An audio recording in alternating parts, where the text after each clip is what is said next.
I had really low self-esteem. There's a point where you just realize that you've had enough. And you know that, yes, other people are making me miserable, but I'm also making myself miserable. And I have an option to do something about it.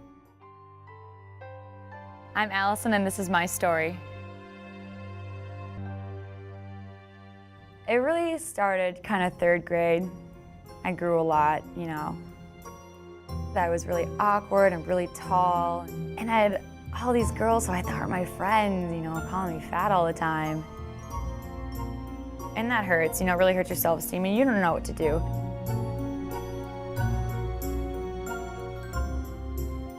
I started to not eat. Didn't eat breakfast, didn't eat lunch.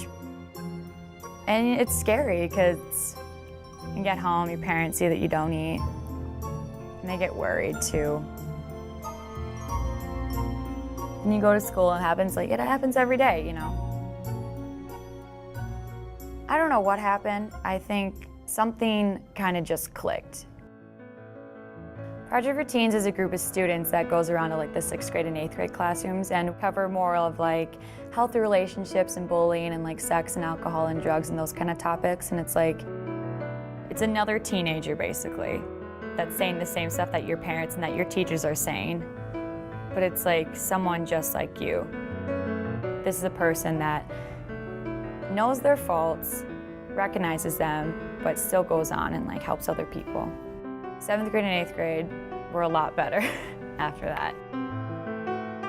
I saw them again in 8th grade, and I just kind of thought, like, I'd be good at that. I could totally like be one of those people out there. Like, I could totally do that with kids when I'm older. And that's what I'm doing now, and it's great, and I love it. I think I was a typical young lady. I wanted the big wedding. I wanted a good job. I wanted a family. But then I think sometimes life just hits you. My name is Erica, and this is my story. I guess it's for about 10 years I had problems with my teeth, which is a hereditary issue that every tooth in my mouth broke off or fell out. I was in pain, I would say, most of the time. The way my mouth looked, nobody wanted to hire me. I had no place to live, no money, no job, no nothing. I felt hopeless and, you know, didn't know what to do. I lived on the streets for a few nights. When you're that down, you don't feel like you belong anywhere. Because when you're living on the streets, you don't feel like you're worth anything. If welcoming wasn't there for me, I would have completely given up in life. And once you get to that point, there's just no hope of coming back. But still in the beginning, you felt a little hopeless because you didn't know where to start. They gave me the basics in life. They gave me my roof over my head. They helped me set up with the right program so I can get food, so I can get clothing. And there they made you feel alive. They didn't let you sit around and be depressed. They made you get up and go do something. They taught me how to live again. And they're the ones that gave me the roof over my head and pushed me to get my mouth redone so I can smile and fulfill my dreams in life. They didn't give me a handout, they gave me a hand up. It feels really good to be self-sufficient. Instead of just sitting there, you know, relying on everybody for everything, it feels really good to be back on my feet again and actually working towards my next goals. Well, now I can finally give back. I hope that nobody ever feels that hopelessness. I mean, in this day and age, you know, I don't think there's anybody should be homeless.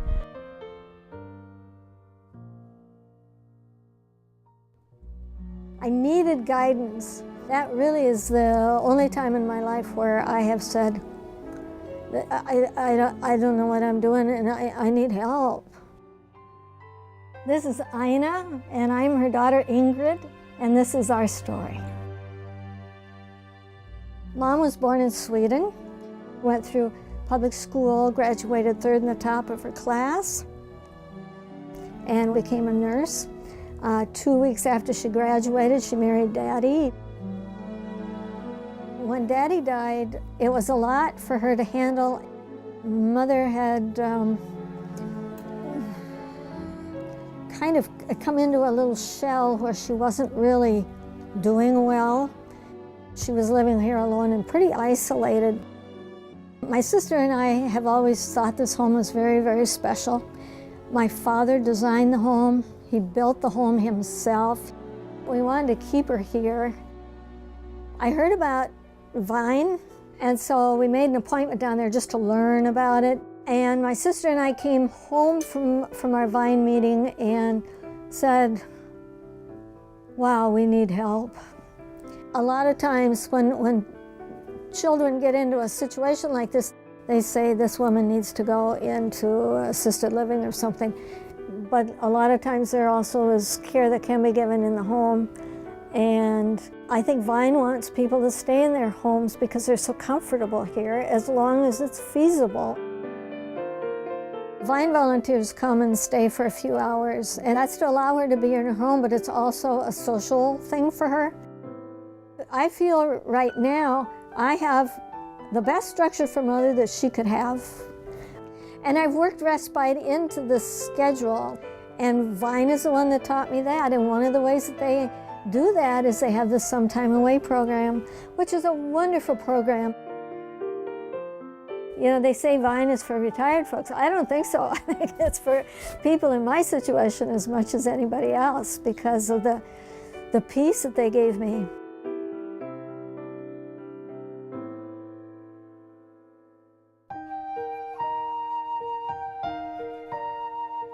Please keep helping United Way so they can keep helping girls like me.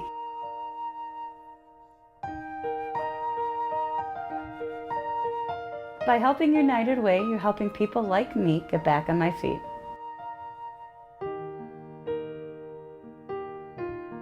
Thank you for supporting United Way.